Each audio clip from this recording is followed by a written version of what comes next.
असं ना एक दिवस असतो ज्या दिवशी आपल्याला काहीच करावंसं वाटत नाही आणि आज मला तसंच झालं. सकाळी जशी झोपेतून उठले तेव्हापासूनच डोकं एकदम जड पडलं होतं आणि पूर्ण बॉडी पेन करत होती. का काय माहिती? आणि म्हणूनच मी साहेबांना टिफिन पण नाही दिला आज. काही करावंसं वाटत नव्हतं, पण मी आता एकटी नाहीये तर कोणाची तरी आई पण आहे. त्यामुळेच राघवचं आवरलं, त्याला खाऊ-पिऊ घातलं.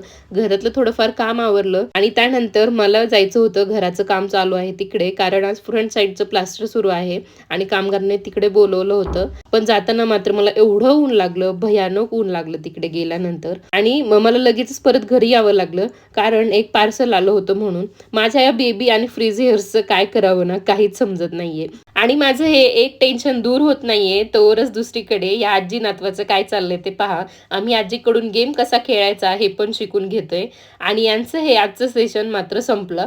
लहान मुलं काहीही करू शकतात याचं एक उत्तम उदाहरण पहा. म्हणजे स्वतःच्याच पाया कोण पडतं बाई?